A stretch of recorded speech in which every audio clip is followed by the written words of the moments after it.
Good morning, students. Yes, students, let's continue our chapter number 12, Geographical Perspective on Selected Issues and Problems, in which we already discussed about the environmental pollution, which is of four types: air pollution, water pollution, land pollution, and noise pollution. Air pollution, water pollution, noise pollution, we already discussed. Now come to the slum areas. Waste, urban waste disposable हमने किया था. Now the problems of slums. सबसे पहले कि slum area है क्या, इसको हम जाने तो इससे पहले आपको ये पता होना चाहिए कि जो हमारा कंट्री है उसको हम टू पार्ट्स में डिवाइड करते हैं according to the occupation, according to the population, rural area and urban area. Rural area और अर्बन एरिया, इन दोनों में हमें डिफरेंट कैरेक्टरिस्टिक्स देखने को मिलती हैं, है ना, on the basis of their functions, some social and cultural aspects, and their population. According to these point of view, rural and urban settlements are different from each other. First of all, कि हम देखेंगे कि slums हैं क्या. Slums को जानने के लिए हम एक केस स्टडी लेते हैं. सबसे पहले जो एशिया का सबसे बड़ा स्लम है, that is Dharavi. Dharavi is a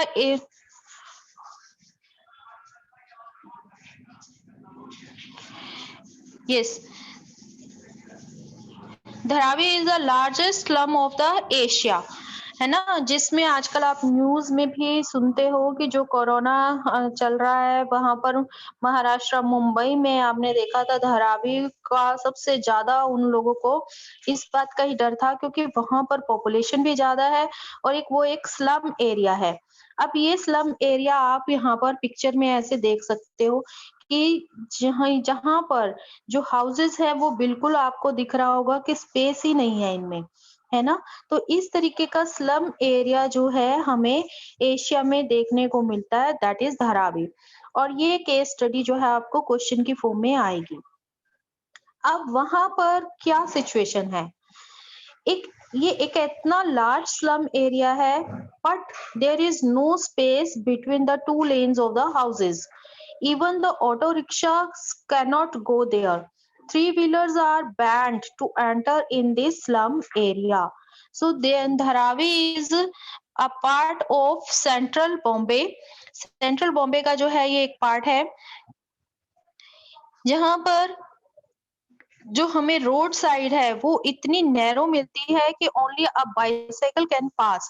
now you can imagine the space between the two lanes of the houses where the walking distance is only walking is only possible, or even your two wheeler like bicycle is possible to go through these two lanes, but even three wheelers are not possible to pass out in the roads. So there, the whole neighborhood consists of temporary buildings, 2 or 3 stories high, with risky iron stairways to the upper part. यहाँ पर आपने slums में देखा होगा कि क्या होता है कि जो हमें बिल्डिंग्स मिलती हैं वहां पर 2 to 3 stories बनी होती है और उन पर जाने के लिए भी जो स्टेयर्स हैं वो आयरन स्टेयर्स बाहर की ओर लगी हुई होती है. एक ही रूम होता है, एक ही रूम में जो है वो 6 to 8 मेंबर्स की जो फैमिली है वो उसमें लिव करती है. सेम रूम में उनका लिविंग रूम भी है, ड्राइंग रूम भी है और डाइनिंग रूम भी है और वॉशरूम भी है. नहीं सॉरी, वॉशरूम जो toilet, the common toilet is used by the slum people of slum. So there are sometimes there are 12 or more people in a single room. अब इस धारावी के बारे में आप देखते हो कि जहां पर इतनी ज्यादा पॉपुलेशन रह रही है, जहां पर इतना हमें जो है नैरो स्ट्रीट्स मिलती हैं, बिल्डिंग्स मल्टी स्टोरीज हैं, कोई फैसिलिटीज नहीं है, एक सिंगल रूम में लोग रह रहे हैं, तो इट मीन्स वो कैसा एरिया होगा. That will be a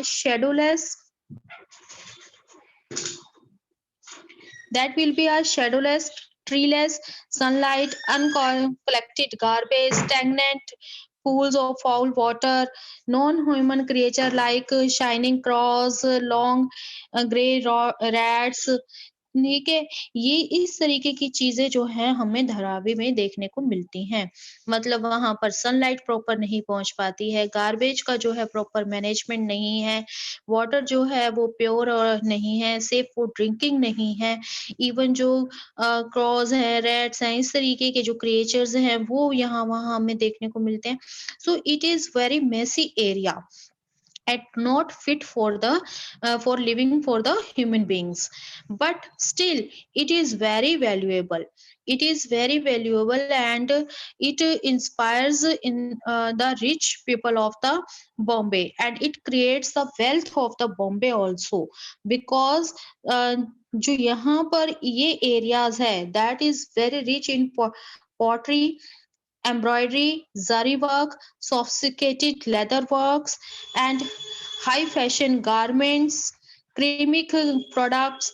All these products like delicate jewelry settings, wood carvings, furniture, ये सारी चीजें जो एक रिच पीपल की डिमांड रहती है, वो कहाँ पर बनते हैं? इसी धारावी में बनती हैं।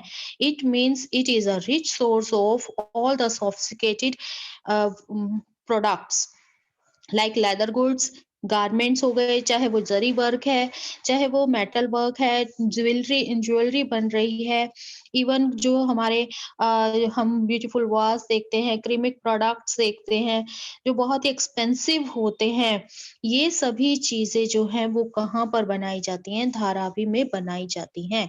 और यहाँ से India as well as abroad में ये चीजें जो हैं, जो रिचेस्ट पर्सन है वो इसको खरीदते हैं, एक्सपोर्ट की जाती है यहाँ से ये चीजें। लेकिन still this area is a very messy area. Even यहाँ पर जो लोग हैं वो मेनली कैसे हैं? शेड्यूल कास्ट एंड मुस्लिम्स जो हैं वो यहाँ पर हमें देखने को मिलते हैं। अब यहाँ से आपको जो है वो स्लम्स की एक पिक्चर क्लियर हो गई होगी। What is a slum area? Slum area होता क्या है ना? तो अगर हम बात करें इंडिया की, इंडिया में हमने कहा कि हम पॉपुलेशन और उनके इकोनॉमिक और पॉलिटिकल स्ट्रक्चर के अकॉर्डिंग हम जो पॉपुलेशन है उसको 2 सेटलमेंट्स में डिवाइड करते हैं। सेटलमेंट्स को हम 2 टाइप्स में डिवाइड करते हैं, रूरल एंड अर्बन एरियाज, है ना? तो रूरल पॉपुलेशन जो है वो आज भी इंडिया की सबसे ज्यादा पॉपुलेशन कंसिस्ट करती है। 69% जो है इंडिया की पॉपुलेशन आज भी रूरल एरिया में रहती है। अब ये जो रूरल एरियाज की पॉपुलेशन है वो मेनली आज भी ज्यादातर जो पुअर लोग हैं रूरल एरियाज के, they are still engaged in primary activities, है ना? And the most of the village exist in as appendix of the to the core urban center forming its hinterland। और ये सारे विलेजेस जो हैं वो कहाँ पर मिलते हैं? हमें अर्बन एरियाज के आसपास, जो इसका हिंटरलैंड बनाते हैं। अब अर्बन एरियाज जो है, अर्बन एरियाज में आपको कहाँ क्या देखने को मिलेगा? That is totally different by the social, economic, political, cultural and other development indicators point of view. Rural area से अर्बन एरिया जो है वो टोटली डिफरेंट हमें देखने को मिलते हैं। यहाँ पर लोग जो है सेकेंडरी और टर्शरी एक्टिविटीज में एंगेज हमें मिलते हैं। कल्चरल, जैसे कि रूरल लोग जो हैं वो आज भी जो ओल्ड कल्चर को फॉलो करते हैं, जबकि आपको यहाँ पर वेस्टर्न कल्चर जो है अर्बन एरियाज में अब उसका मेन इम्पैक्ट देखने को मिलता है। डेवलपमेंट जो है वो as compare to rural areas हमें अर्बन एरियाज में ज्यादा देखने को मिलती है। तो इसका मतलब यहाँ पर एक ऐसा साइड है जहाँ पर हमें लोगों के जो है हाउस, बड़े बड़े हाउसेस यहाँ पर हमें देखने को मिलते हैं कि प्रॉपर फार्म हाउसेस है यहाँ पर, हाई इनकम हमें मिलती है लोगों की, डेवलप्ड एरियाज है, अर्बन एरियाज, पूरा डेवलप्ड इंफ्रास्ट्रक्चर मिलता है, वाइड रोड्स आपको इसमें मिलेंगी, स्ट्रीट लाइट्स होती है, water and sanitation facilities, lawns, well developed green belts, parks, playgrounds, provisions for individual security and right to privacy। ये सारी चीजें जो है हमें अर्बन एरियाज में देखने को मिलती हैं, which separated it from the rural areas. Like मैंने बताया अभी आपको कि इंफ्रास्ट्रक्चर की बिग बिग जो बड़ी-बड़ी बिल्डिंग्स मिलेंगी, बंगलोज़ मिलेंगे, रोड जो है वो वाइडर होंगी than the rural areas, even pucca roads होंगी, वाटर और सैनिटेशन फैसिलिटीज़ आपको मिलेगी। आपके रोड साइड पर ग्रीन बेल्ट्स बनी हुई होती है, बड़े-बड़े पार्क्स होते हैं, प्लेग्राउंड्स आपको मिलते हैं, इवन कि आपको यहाँ पर पुलिस फैसिलिटी यानी इंडिविजुअल सिक्योरिटी भी मिलती है और राइट टू प्राइवेसी भी जो है लोग एन्जॉय करते हैं। ये तो हुआ वन साइडेड। अगर हम अर्बन एरिया की बात करें, अर्बन एरिया में हमें ये सब चीजें तो देखने को मिलती है which attract the people from the rural areas, है ना। But on the other side, ये तो हमने एक रूप देखा जो अर्बन एरिया का बहुत ही सुंदर रूप है जिससे लोग अट्रैक्ट होते हैं। But there is other other aspects of urban areas also, that is jhuggi jhopdi clusters and the colonies of shanty structures। अब ये झुग्गी झोपड़ी ये स्लम्स कहलाते हैं, है ना। स्लम्स जो है जिसको हम क्या कहते हैं, बस्ती, है ना। तो इसको अलग अलग एरियाज में अलग अलग नेम से बुलाया जाता है। इंडिया में इन स्लम्स को झुग्गी झोपड़ी के नाम से बुलाया जाता है।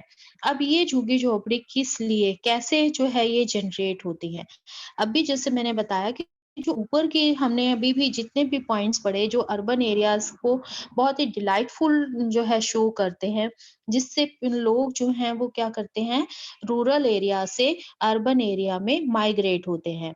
अब अर्बन एरियाज में माइग्रेशन के डिफरेंट रीजन हमने पढ़े थे, पुश पुल फैक्टर्स, है ना।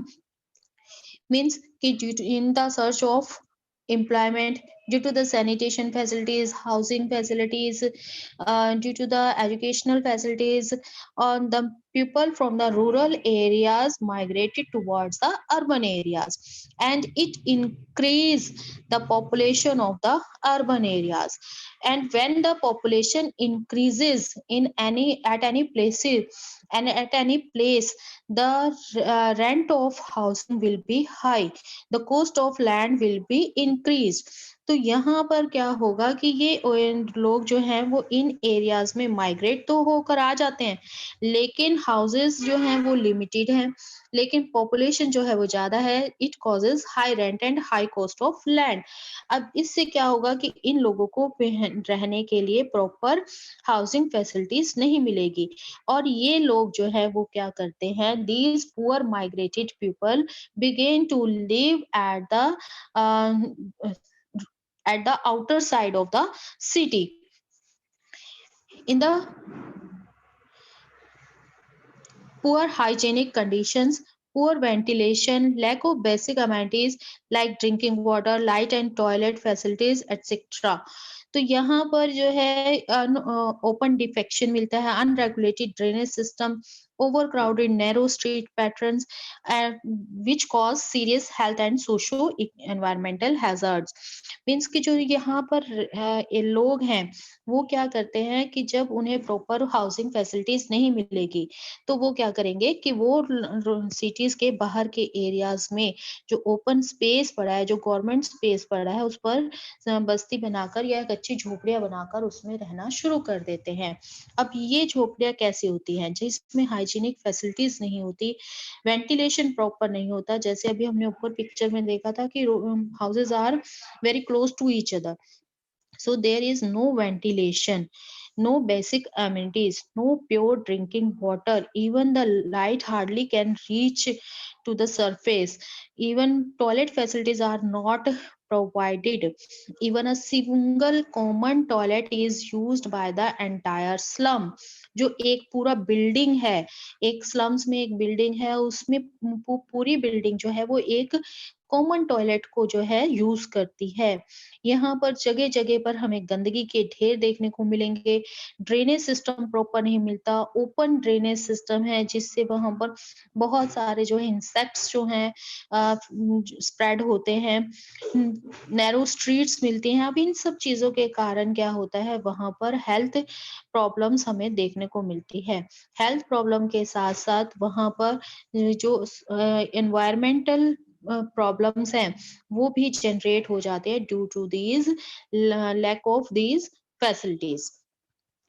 अब लोगों के पास पहले ही रहने के लिए कुछ नहीं है, घर में जो है 8 से 12 लोगों के एक फैमिली है, वो एक सिंगल रूम में रह रही है, तो it means they are living in the very poor conditions, they have economically very backward, so they can not afford to give proper education to their children, so their children are deprived from the education। अब बच्चों के पास अगर पढ़ने के लिए कुछ नहीं है, यानी वो अगर स्कूल्स नहीं जा रहे हैं, then what will they do? जब लोगों के पास एम्प्लॉयमेंट नहीं है, क्योंकि पॉपुलेशन जो है वो एम्प्लॉयमेंट की रेशियो से कहीं ज्यादा है, तो there is an unemployment situation also. Even children are not going to the school, what will the consequences of these two? They will engage in the drug abuse, alcoholism, crime, vandalism, escapism, apathy, ultimately social exclusion। कि वो लोग जो है crime में engage हो जाएंगे, crime करना शुरू कर देंगे, ड्रग्स और ये शराब पीना, इस तरीके की जो इविल्स हैं that will spread in the slum area due to the unemployment और due to the economic under development, so they face the social exclusion, क्योंकि जो रिच और पुअर का गैप है वो इंक्रीज हो जाएगा और ये लोग जो है एक सिटी से हटकर एक अलग एरिया में रहना शुरू कर देते हैं। जब एक चीज हमने देखा कि जो लोग पुअर हैं, they will be poor, they will be caught in a trap of poverty, कि जब वो पुअर है तो वो अपने बच्चों को पढ़ा लिखा नहीं सकेंगे, जिससे उनकी अर्निंग इंक्रीज नहीं होगी और उनके बच्चे भी उसी काम में एंगेज होंगे या क्राइम में एंगेज होंगे, तो वो पुअर के पुअर ही बने रहेंगे। लेकिन अगर उन तो वो लोग जो है वो हमेशा क्या होंगे, सोसाइटी से कट ऑफ हो जाएंगे। अगर उनके बच्चों को पढ़ाया लिखाया जाए तो यहाँ पर उनको क्या मिलेगा, पढ़ने लिखने के बाद वो एम्प्लॉयमेंट जो है जनरेट हो सकती है, एंगेज हो सकते हैं वर्किंग पॉपुलेशन में और उनका जो फ्यूचर है वो कुछ और हो सकता है। लेकिन due to the widely spread poverty in these areas, they are caught in a poverty trap. Now come to the land degradation. Land degradation, land degradation का मीन्स क्या है कि as you know land is a very fixed asset, बहुत ही fixed है, but the land degradation is differ from the limited availability of the land. It means the deterioration of quality of agricultural land.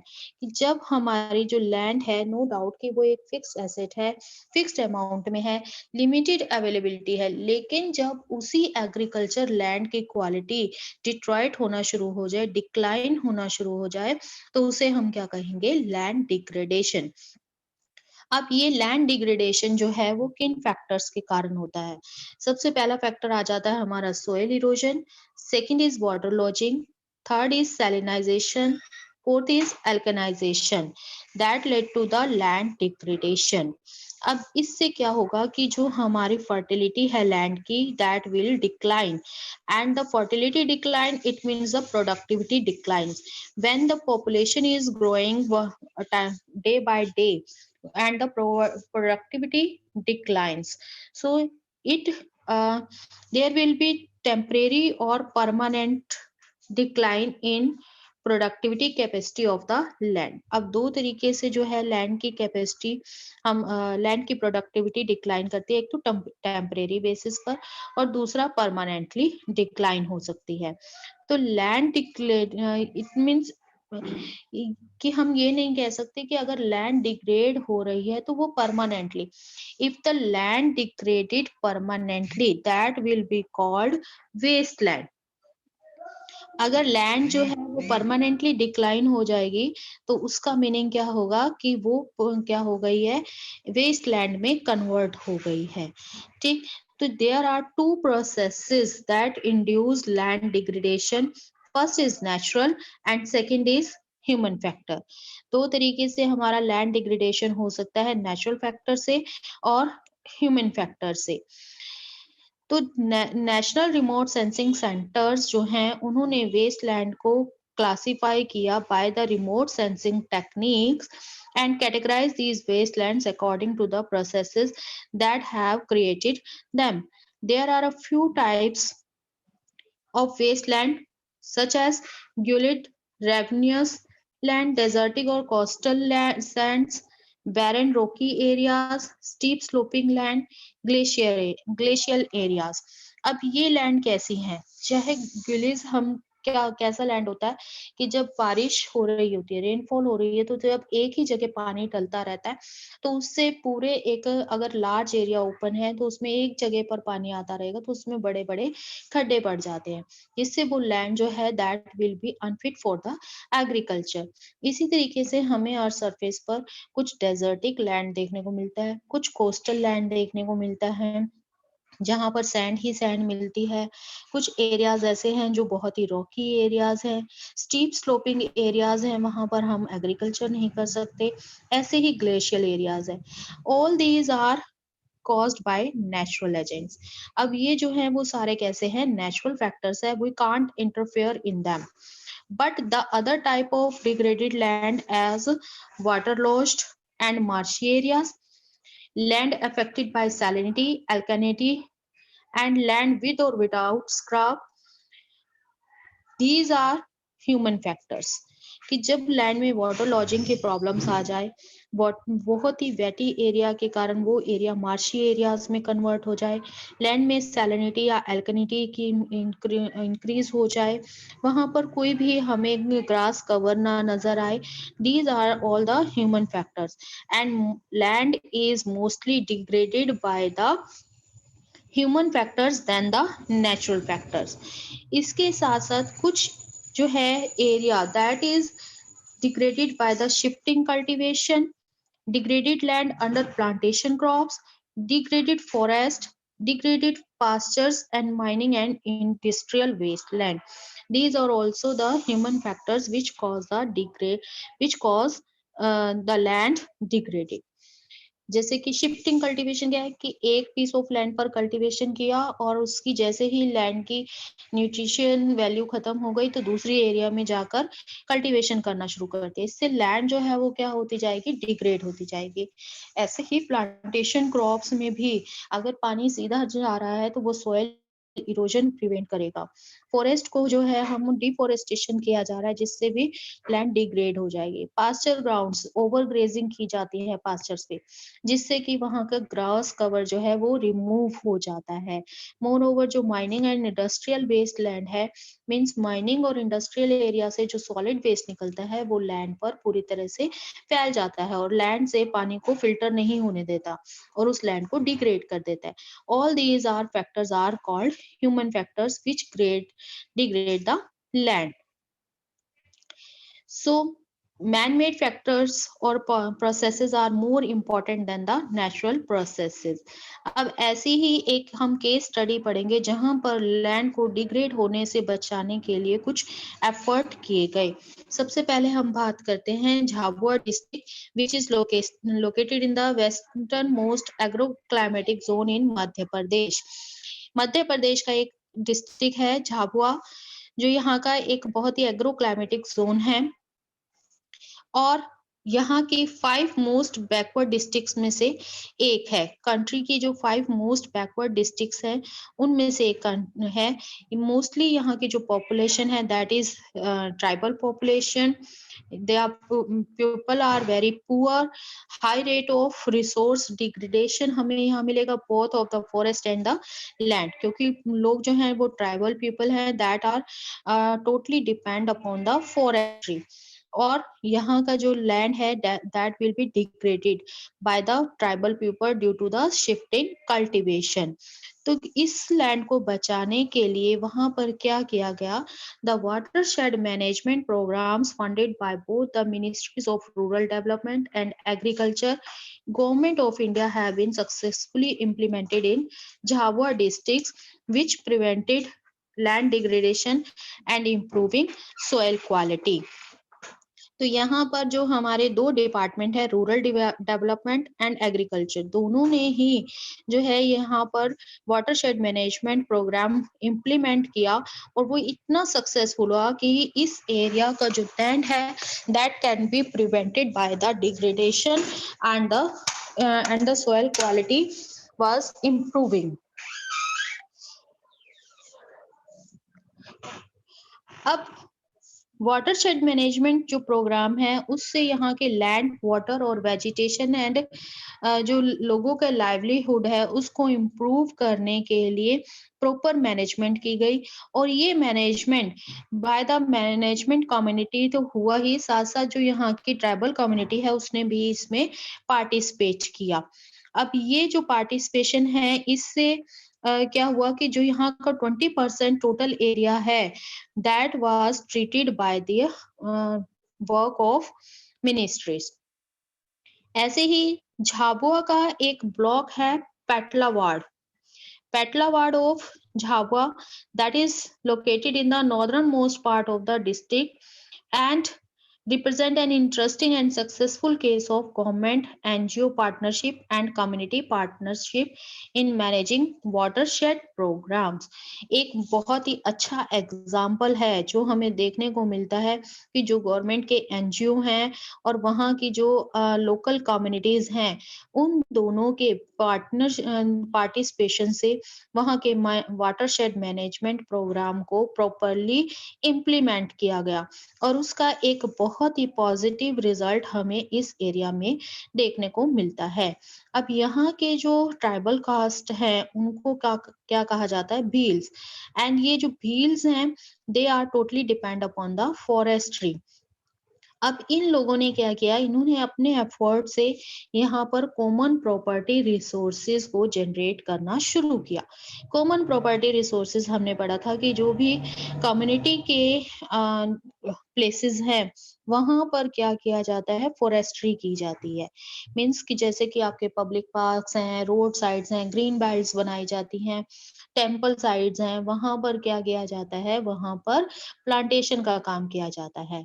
अब इन लोगों ने भी यहाँ पर जो कॉमन प्रॉपर्टी थी वहां पर उन्होंने एक डिसाइड किया कि हर पर्सन एक ट्री जो है वो कॉमन प्रॉपर्टी पर लगाएगा। More over they also grow the fodder grass on the pasture land and social fencing on these lands at least 2 years। 2 सालों तक उन्होंने वहां पर पास्चर ग्राउंड्स में ग्रास भी ग्रो की और सोशल फेंसिंग भी लगाई, जिसका रिजल्ट क्या हुआ, जो वहां के लाइव स्टॉक हैं उनके लिए प्रॉपर फोडर तो मिला, लेकिन उसके साथ साथ उन्होंने क्या किया, दे चेक द ओवर ग्रेजिंग। अब क्या किया जाता है कि जो एनिमल्स हैं उनको खाली छोड़ दिया जाता है, खुला छोड़ दिया जाता है ग्रेजिंग के लिए, जिससे क्या होगा कि जो वो ओवर ग्रेजिंग के कारण वो ग्रास कवर लैंड पे से हट जाएगा और वो लैंड जो है वो डिग्रेड हो जाएगी। So these tribal communities overcheck the grazing, sorry, they regulate the overgrazing of the animals. Even instead of the over open grazing, they